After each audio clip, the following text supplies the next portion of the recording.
Hello दोस्तों, good afternoon. नमः संस्कृताय। आप सभी का एमएस क्लासेस 1 में स्वागत है। हम पढ़ रहे हैं कौटिल्य का अर्थशास्त्र, जिसमें हम आज गुप्तचर का जो 5वां है तापस, उसके बारे में पढ़ेंगे। इससे पहले हम 4 गुप्तचरों के बारे में पढ़ चुके हैं। मुख्य रूप से कौटिल्य ने अपने अर्थशास्त्र में 5 गुप्तचरों का वर्णन किया है, जिसमें से हम 4 को पढ़ चुके हैं, जिसमें कापटिक हो गया, उदास्तिक हो गया, गृहपतिक हो गया, वैदेहिक हो गया। आज हम पढ़ेंगे तापस। तापस का मुख्य लक्षण क्या है, उसके क्या कार्य हैं, उसकी वह किस प्रकार से इस राज्य में विचरण करता है, अपने को किस प्रकार से प्रदर्शित करता है और अपने कार्यों को किस प्रकार वह करता है, इसके बारे में आज हम इसको देखेंगे। ठीक है दोस्तों, तो आइए आज हम तापस के बारे में पढ़ते हैं कि तापस गुप्तचर का लक्षण क्या है, वह कैसे रहता है। ठीक है, तो आइए पढ़ते हैं। कौटिल्य का अर्थशास्त्र गुण पुरुषोत्पत्ति, मतलब गुप्तचर के कितने भेद हैं, वह कैसे रहते हैं। तो पहला हमारा है, ये 5वां हमारा है तापस। क्या है? तापसा। 5 प्रकार के गुप्तचर होते हैं, जिसमें लास्ट हमारा मुख्य रूप से 5 प्रकार के होते हैं, जिसमें तापस हमारा लास्ट है। तापस जो हमारा 5वां गुप्तचर है। इसमें इसके लक्षण है मुंडो जटिलो व वृत्ति काम स्ताप तापस व्यंजन। मुख्य रूप से जो मुंड इत्यादि, जो या तो अपने बाल को छिलवा ले, या मुंड हो जाए, मुंड अवस्था में रहे, या तो बड़ी बड़ी जटाएं रख लें। जटाएं बांधकर उनके जो मुख्य लक्षण है कि वह मुंड हो, या तो उनके पास बाल न हो, तकले हो, या जटिलो, या वह जटाएं रखे हों। ऐसे जो गुप्तचर होते हैं, ऐसे जो मुख्य रूप से गुप्तचर होते हैं, इस गुप्तचर को तापस कहते हैं। क्या कहते हैं? ऐसे गुप्तचर को क्या कहते हैं? तापस कहते हैं, जो कि जटाएं और मुंड अवस्था में रहते हैं। और वृत्ति कामाश तापस, जो धन इत्यादि के लिए कार्य को करते हैं, ऐसे गुप्तचर को तापस कहते हैं। ठीक है, तो आइए इसकी यह हमारा हो गया तापस के लक्षण। पूछ लिया मुंडो जटिलो व वृत्ति कामस किसके भेद हैं, किस गुप्तचर के लक्षण हैं, तो तापस के लक्षण हैं। किसके हैं? तापस के लक्षण हैं। आइए इसके पहला भाग पढ़ते हैं कि उसके कार्य कैसे हैं, वह किस प्रकार से अपने कार्यों को करता है। तो पहला है स नगर भ्यासे प्रभुता मुंड जटिला अंतेवासी शाखम यवस मुष्टि व मास द्विमासा अंतरम प्रकाशम नियात गूढ़ मिष्टम आहारम। वह गुप्तचर जो है किस प्रकार से राज्य में रहता है, तो वह नगर में रहते हुए, वह नगर इत्यादि में निवास करते हुए अपने साथ अनेक प्रकार के मुंड और जटिल, जो कि मुंड धारण किए हो या जटाएं रखे हो, ऐसे अंतेवासी, ऐसे शिष्यों को रखते हुए वह शाक, और या तो वह शाक का है सबके सामने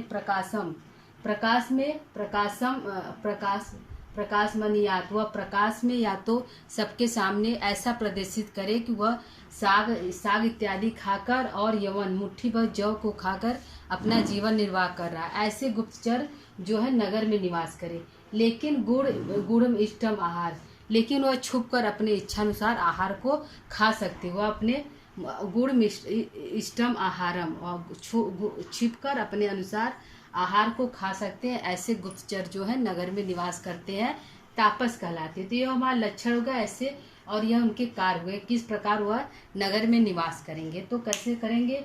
तो नगर में निवास करेंगे तो अपने साथ अनेक प्रकार के शिष्य रखेंगे। वह शिष्य मुंडधारी होंगे या जटाएं धारण किए होंगे, और सबके सामने यह प्रदर्शित करेंगे कि वह बहुत गरीब है, वह साग इत्यादि या थोड़ा सा जौ इत्यादि को खाकर अपना जीवन निर्वाह कर रहे हैं, अपने जीवन को व्यतीत कर रहे हैं। लेकिन वह छिपकर अपने इच्छानुसार मुष्टिम आहार, अपने इच्छानुसार छिपकर भोजन इत्यादि को खा सकते हैं, खाएं। गुड़ मिष्टम आहार, अपने अनुसार इष्ट भोजन को खाएं। वैदेही कांतवासिन चयनम समिध योगई चरेयु। और जो दूसरा हमारा है कि जो हमारा चौथा गुप्तचर है वैदेह, उसको वह अपने साथ शामिल करे।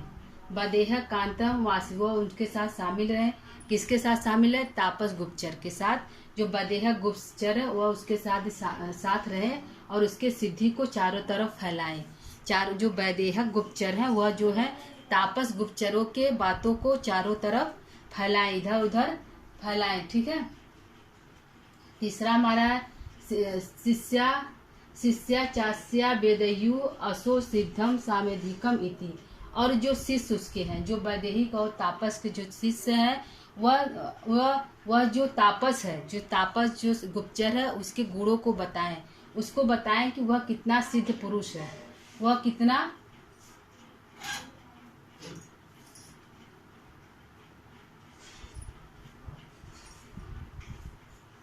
वह जो है तापस के जो उसके शिष्य हैं, तापस और वैदेह के जो शिष्य हैं, जो गुप्तचर हैं, वह बताएं कि वह जो उसका गुप्तचर है, जो उसका मालिक है, जो स्वामी है, वह कितना सिद्ध पुरुष है, वह कितना पहुंचा हुआ पुरुष है, वह बहुत ज्ञानी पुरुष है, इसका वह प्रचार प्रसार करे। ठीक है, अगला देखते हैं। समेधा शास्त्री भी चाभी गता अंग गतानाम अंग विद्या शिष्य संचारविश्च। दोस्तों और आगे कड़ी है तो राजा करिष्यति।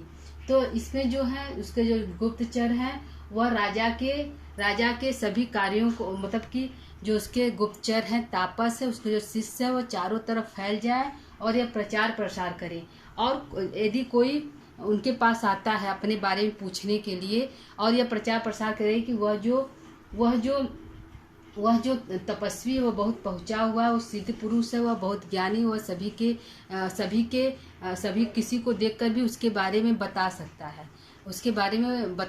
है। तो यदि ऐसा वह जो शिष्य है ऐसा प्रचार प्रसार करे, और यदि वह आए तो उसके अंगों को देखकर, जो तपस्वी उसके अंगों को देखकर उसके बारे में बताएं, और शिष्य कहें, शिष्य के आज्ञा अनुसार, मतलब संकेत के माध्यम से शिष्य जो उनको बताएं कि वह इसके जो पूछने आया है, जो व्यक्ति पूछने आया, उसके बारे में सही सही बातों को वह बताएं, और बताएं कि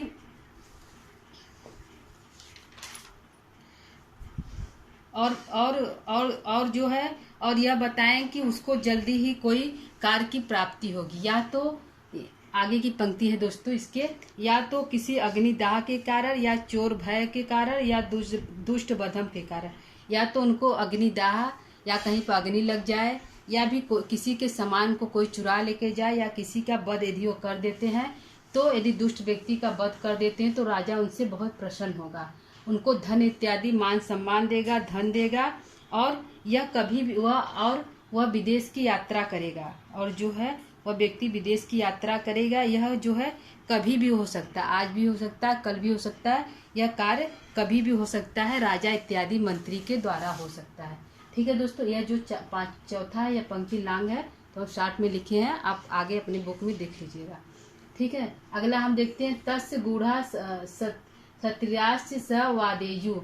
जो उसके जो तापस है, जो तापस गुप्तचर है, उसकी जो सहायता करेंगे इन सब कार्यों के लिए, कि प्रचार प्रसार इत्यादि कार्यों के लिए, जो उसके गुप्तचर हैं, तापस के जो गुप्तचर हैं, वह क्षत्रिय गुप्तचर भी मिलकर उस तापस गुप्तचर की सहायता करेंगे उनके इन कार्यों में, कि यह जो तापस पुरुष है यह बहुत तेजस्वी है और बहुत शक्तिशाली है। तो उन तापस गुप्तचरों के साथ क्षत्रिय के जो गुप्तचर हैं वह भी इस कार्यों में लगे रहेंगे, संवादेयु, और उनकी बातों को चारों तरफ फैलाएंगे, बताएंगे।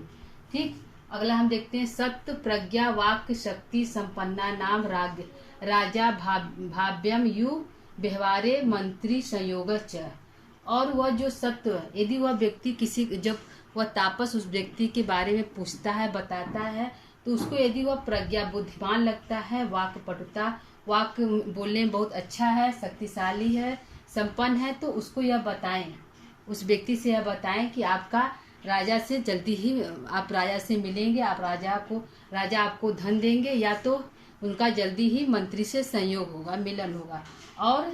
और मंत्री जैसा वृत्ति कर्म या वित्तीय, और मंत्री से जो उसके गुप्तचर है, मंत्री से यह पहले ही बता दें, मतलब यह सब मिली भगत है, मंत्रियों का सब गुप्तचरों का मिली भगत है, कि यह जो है यदि कोई बुद्धिमान व्यक्ति मिल जाए, पूछे, और धीर पुरुष हो, बुद्धिमान हो, और बोलने में चतुर हो, तो ऐसे व्यक्ति यदि कोई मिल जाए तो उनको बताएं कि राजा उसको उपहार देंगे और उनका मंत्री से सहयोग होगा। और पहले से ही मंत्री को यह बता दें कि यदि वो व्यक्ति मिले तो उसको धन इत्यादि से संपन्न करना और कार्य को दे देना और उनको जीविका चलाने की कार्य को, ऐसे व्यक्ति को जीविका चलाने वाले कार्यों को दे देना। मंत्री चैसा वृत्ति कर्मभ्याम वियते, और ऐसे कार्यों को करने के लिए उनको धन दे दे और कर्म करने के लिए कोई व्यवसाय इत्यादि की व्यवस्था कर दे मंत्री के द्वारा। तो ये ऐसे जो कार्य हैं, जो गुप्तचर है, ऐसे बताते हैं अन्य व्यक्तियों को। अगला देखते हैं, यह च कारराद क्रुधास्थान मानभ्य अर्थ मानभ्य समये अकारर क्रुधान तुष्टि दंडेन राजदिष्टान करिरस। ऐसे व्यक्ति जो किसी कारणवश से यदि क्रोध हो जाए, कोई व्यक्ति यदि किसी कारण से यदि क्रोध हो जाए, कारणम अभिक्रोधा, यदि किसी कारण से क्रोध हो जाए तो उसको अर्थ दे और मान सम्मान से उनको शांत कर दे। राजा जो है उनको अर्थ दे और मान सम्मान से उनको शांत कर दे। यदि कोई अकारण व्यक्ति कोई क्रोध हुआ, बिना कारण का यदि क्रोध हो जाए तो उसको दंड के माध्यम से उसको या तो उसका वध, राजा द्वारा उसका वध करा दिया जाए। ठीक, ऐसे व्यक्ति को जो है गुप्तों के द्वारा शांत कर दिया जाए। अगला है पूजिताश्चार अर्थमानाभ्याम राज्ञा राजोपजीविनाम जानियु शौच मितेताम पच संस्थाम प्रतिक्रिया। तो ऐसे जो पूजिताम, ऐसे जो 5 प्रकार के गुप्तचर होते हैं, समाज में व्याप्त हैं, ऐसे जो गुप्तचर हैं पूजीमान है और अर्थ इत्यादि धन से राजा जो उनको सम्मानित करता है, ऐसे गुप्तचर को राजा जो है उसको सम्मानित करता है। आजीविका, और जो है गुप्तचर अपनी जीविका को जीता है। ऐसे जानिसु शौच, ऐसे शुद्ध हृदय वाले, पवित्र हृदय वाले 5 प्रकार की जो संस्था है वह विद्यमान है। गुप्तचर के जो 5 प्रकार की संस्था है, संस्था प्रतिक्रिता, उस 5 प्रकार की संस्था जो है चारों तरफ विद्यमान है। ठीक है दोस्तों, तो ये हमारा तापस के भेद हो गए। तो तापस के लक्षण ये पूछ लेगा कि मुंडो जटिलो वृत्ति कामस तापसा किसके लक्षण हैं, तो तापस के लक्षण है। तो ऐसे जो हमारे 5 भेद हैं, 5 प्रकार की संस्था जो पाई जाती है गुप्तचरों की, वह जो है इस समाज में 5 प्रकार की संस्था जो है अर्थव्यवस्था में निर्मित है गुप्तचरों की। ठीक है दोस्तों, तो यह आज का हमारा क्लास हो गया। गुप्तचर के जो लास्ट है तापस है। इससे पहले हम 4 गुप्तचरों के जो 4 भेद हैं उसको 2 क्लास में पढ़ चुके हैं। यदि आप नहीं देखे तो उसको जाकर देख सकते हैं। और यह जो आज का क्लास आज यहीं पर हम समाप्त करते हैं। आपको यह हमारा क्लास कैसा लगा कमेंट कर जरूर बताइएगा दोस्तों, हमारा प्रयास कैसा लगा। ठीक है, तो इसको आप लोग देख लीजिएगा। जो झारखंड के परीक्षा में और दोस्तों, जो झारखंड की परीक्षा में और नेट इत्यादि में यह सिलेबस शामिल है। तो ये गुप्तचर के जो भेद है इसको देख लीजिएगा। तो क्लास को ये विराम देते हैं। नमः संस्कृता।